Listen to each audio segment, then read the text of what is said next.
All right, I think that segment, we've put that to bed. Let us move on to another market segment, the cryptocurrency or crypto market. Brett's going to have a quick update on some of the goings on there. I think you're even maybe going to touch on a takeover in that market in the Yeah, Canadian. we You may got a touch on that. takeover, got Yeah. a introduction to some index, and really it's just more. I want to because we've been seeing a lot more interest in the crypto market again recently. I've covered it previously, and obviously companies, but we haven't really looked at it in a while. So just going to look at really a few news articles, what's going on, really what's happened within the space over the past 6 months or so, and just some of the couple recent things. So Bitcoin is currently hovering about 104K. As always, that by the time you're watching, that could be significantly different. And that's just below really the all-time high of 109K set earlier in the year. But it has effectively recovered in US dollar terms. That is, since the tariff decline, it went as low as I think about 70K intraday or intraday trading. And I will also mention,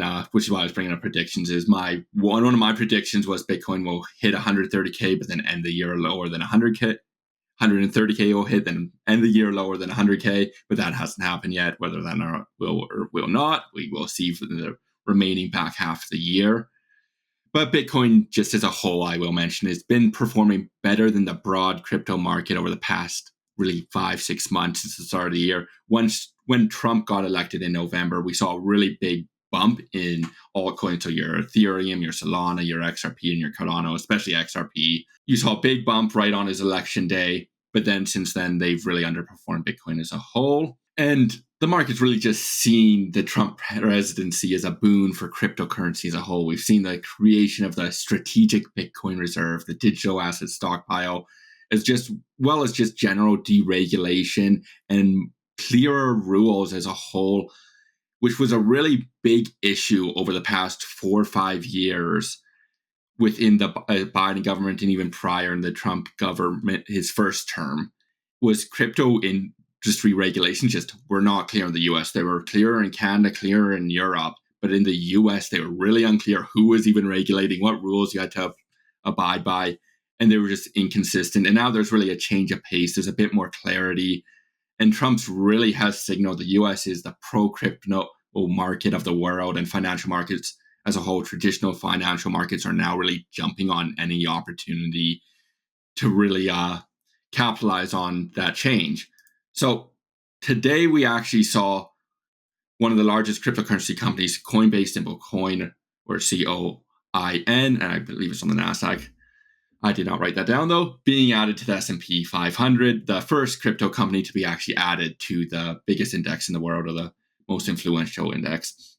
Coinbase, if you don't know, it's a cryptocurrency exchange with 393 billion in quarterly trading volume, 328 billion in assets under management. This change of the company being added to the index is really a change of pace, and for the industry, as the world's most popular index, will add significant passive fund flows into the company. Index investing, passive or even if it's a active management, really benchmarking against it, is really the opposite end of the risk spectrum in equities to the crypto market. So you have your passive investors versus something high risk like crypto. So the inclusion of Coinbase to the index will cause investment from an investor class that really hasn't touched the company or industry before. So I would not be surprised if we see significant capital flows that weren't happening before into the company, as well as just industry as a whole. On the news, Coinbase shares were up over 20%. The company was one of the largest companies not to be included in the index prior to this. With the market cap of the company putting it would be roughly in the range of 150th to 160th range in the index, so the top third or nearly the top third of the index by market cap. This is really just a boon for the company and the industry as a whole, because it just will cause more funds to flow into the industry, but specifically in Coinbase at this time. And we'll really see how that progresses if we start to see more cryptocurrency companies and crypto-related companies become in index products. We saw MicroStrategy, I believe, earlier in the year. They're now in the NASDAQ 100 as well. So we'll see if that's a continuance or if it's just these few. Another news item, which this is the one that Ryan was alluding to, is WonderFi, symbol WNDR, on the TSX, a Canadian cryptocurrency platform we've covered before, and notably, it is marketed by Kevin O'Leary, is being acquired by Robinhood for 36 in all cash, 36 cents in all cash transaction. a 41% premium over the prior close. Robinhood's symbol HOOD is an American-based trading platform for equities as well as crypto, but it really started its place in equities, and it's really known as well for that commissionless trading of stocks, and that really actually pushed the industry as a whole, especially in the US. But you've also seen now in Canada with like Wealthsimple, I believe Questrade's also zero commission, or at least for some of their products now. And I think Robinhood really pushed that forward. But moving back to WonderFi, we've covered WonderFi before, and it's just generally had, frankly, poor fundamentals and poor financials as a whole. There's been a couple quarters where it looks a bit stronger, but then it quickly reverts back, and all that's just due to crypto market volatility. If you're comparing quarter over quarter in such a volatile industry, you should have a good one. If you are not, you are doing it wrong completely. Even if it is a poor business, you should have a good cherry-picked quarter or two. The acquisition, though, it seems like it's a really strategic fit for Robinhood, as it's been looking to expand into Canada as well as just internationally in general. So it'll be interesting to see what they do in the Canadian cryptocurrency market, as it's not as developed as an exchange as far as exchanges go as the US, at least by size. And next thing I want to move on to is likely not the next corporate or company really acquisition or merger or anything like that, but it shows the likely continued Trump support for the industry. American Bitcoin really ran by his son, Eric Trump. And it's the Eric Trump's and the Trump's family's Bitcoin mining company.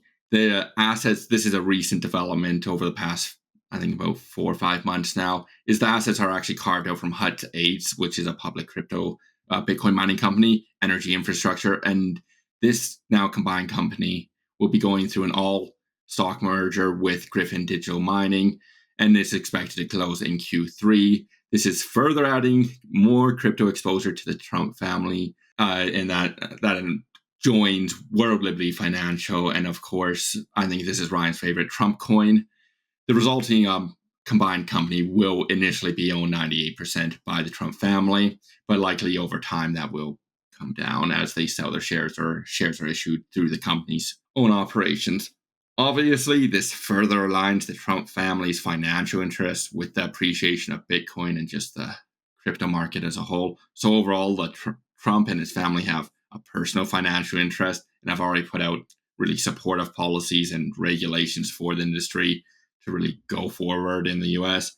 So likely, I would say the policies are even more so likely to be continued in the foreseeable future under the current government, as he does have that personal financial interest. And of course, I can't have a crypto segment with talking about how risky it is given the current environment. We're really seeing that like pump up environment again a bit more, which is always a concern when it comes to crypto that has this very big boom and bust cycles. And I expect we're likely just going to continue to see a surge in crypto products and securities. And this time, more so different than prior crypto cycles, is more of an emphasis on public markets in the near future, especially in the US, as we are seeing these deregulations, the clearer regulations as a whole within the US.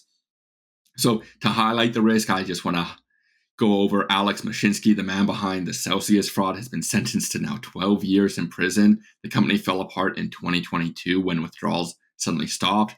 And Celsius was really, it was a bank. They would always try to emphasize themselves as they are not this anti-bank sentiment, and unbank yourself was their slogan. But in reality, they were acting as a bank, and worse off, they were acting as a fraudulent bank.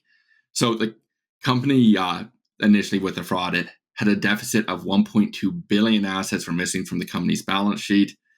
And then as a result, the initial claims by creditors after in bankruptcy documents was 4.7 billion, just to give you a scope of size. This wasn't some small edge case. This was a big deal. I actually, when I was looking for a picture of Mashinsky, I came across some Reddit posts from 3 years ago, and people were saying, oh, it's not a bank. And then 3 years, 4 years later now, very different than what the sentiment was for something that is obviously completely fraudulent now. And the reason why I'm bringing this up is, if I am correct and public crypto-related companies really do surge, many investments will be poor, like WonderFi has been for most of its investors. If you are timed the market perfectly, like you can, say with any asset, you made money. But for most investors, it was poor.